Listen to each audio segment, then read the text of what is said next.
જેમ થાંભલો પોતાનામાં પૂતળી કોતરાયા વિના હોય છતાં પણ પૂતળી વિનાનો નથી, તેમ બ્રહ્મ પણ પ્રલયકાળમાં જગતના પ્રકાશથી રહિત છે, છતાં પણ જગત વિનાનું નથી, માટે તે શૂન્ય નથી. હે રામ, જેમ જળમાં તરંગ નથી અને છે પણ ખરા, તેમ બ્રહ્મમાં આ જગત નથી અને છે પણ ખરું.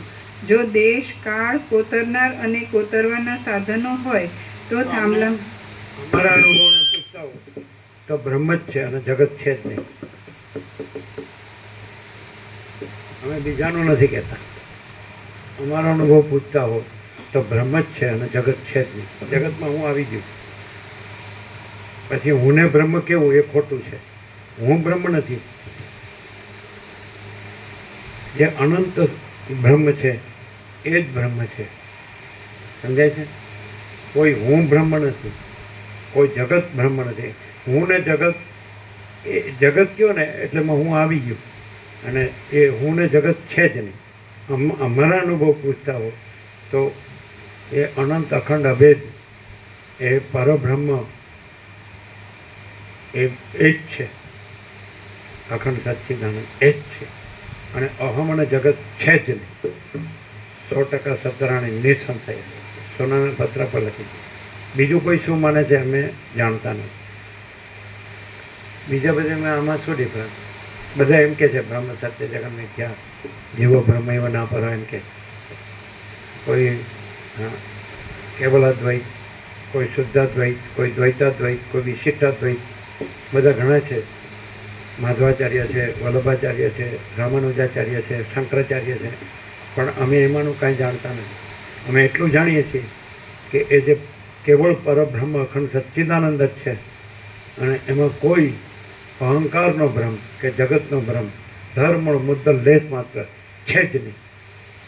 સોનાના પત્ર પર લખી આપીએ. 100% સત્તરાણી નિસંશય.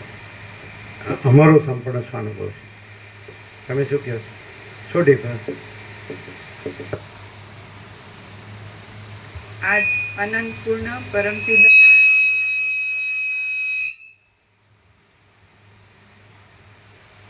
અનંત પૂર્ણ આજે કઈ બોલતો છે? અનંત પૂર્ણ પરમ ચિદાકાશ નિરપેક્ષ સત આજ, અને જે બીજા કહે છે એમાં જગત નથી પણ અહંકારના ભ્રમને એ નિરપેક્ષ સત કે બ્રહ્મ કે પરબ્રહ્મ એવું કહેતા હોય છે. એ બિલકુલ ભ્રાંતિ છે અને આ જે છે એ ઓરિજિનલ રિયલ ટ્રુથ સ્વયં પોતે છે. નિરપેક્ષ સત પોતે અનંત પૂર્ણ પરમ ચિદાકાશ. કેવું છે ને શું નથી એમાં? એમાં હું નો ભ્રમ નથી અને હુંના ભ્રમને પરમ ચિદાકાશ કીધું એવું નથી.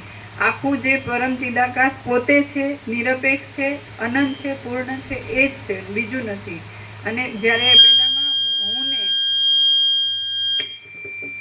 હુંને જગતનો ભ્રમ એમ, તો એમાં હું જગતના ભ્રમ નથી એમ કહેશે, પણ હુંને પોતે નિરપેક્ષ છે કે પરમ ચિદાકાશ છે એવું કે, બ્રહ્મ છે એવું કે.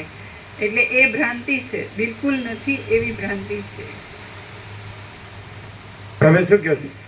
જે થોડું આ સાંભળ્યું? હા. અને બધે છે વેદાંત બ્રહ્મજ્ઞાન, એમાં શું ડિફરન્સ? એ સત્શાસ્ત્રોથી, ઉપનિષદોથી સમજાય. વેદાંત તત્વજ્ઞાનના સત્શાસ્ત્રોથી અને વેદાંત બ્રહ્મજ્ઞાન વાળા જે છે એ આચાર્ય કે ઉપદેશકોથી, એમાં ને એમાં શું ડિફરન્સ?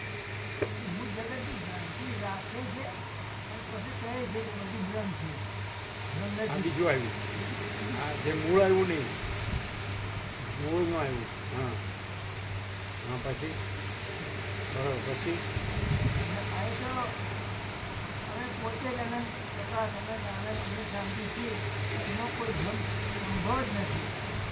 એટલે આજે હું છે ને અહંકારનો ભ્રમ, એને અમે પોતે છીએ.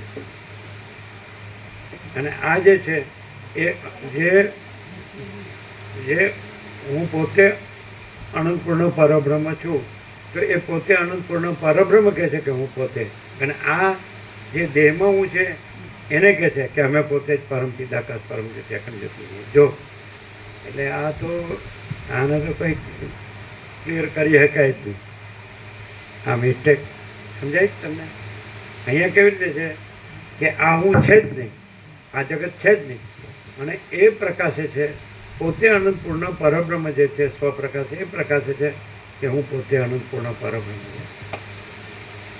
હવે અહીંયા એમ આવ્યું હોય, એ પ્રકાશ આવ્યો હોય કે હું પોતે અનંતપૂર્ણ પરબ્રહ્મ છું સ્વપ્રકાશ, તો એ હું. ત્યારે આ હું નહીં કે અહંકારના બ્રહ્મને કે અમે પોતે જ પરમ ચિદાકાશ પરમ જ્યોતિ અખંડ જ્યોતિ. હા, તો પછી આ વ્યક્ત બરોબર નથી થતું, એવું ખબર નથી પડતી. આર પાર 0 નથી થતું. તો પેલું લાવીને મૂકી દીધું અમે પોતે જ પરમ ચિદાકાશ પરમ જ્યોતિ અખંડ જ્યોતિ છીએ. એ ક્યાંથી કીધું? તો પછી અહીંથી ક્લિયર નથી થયું એવો અર્થ થયો.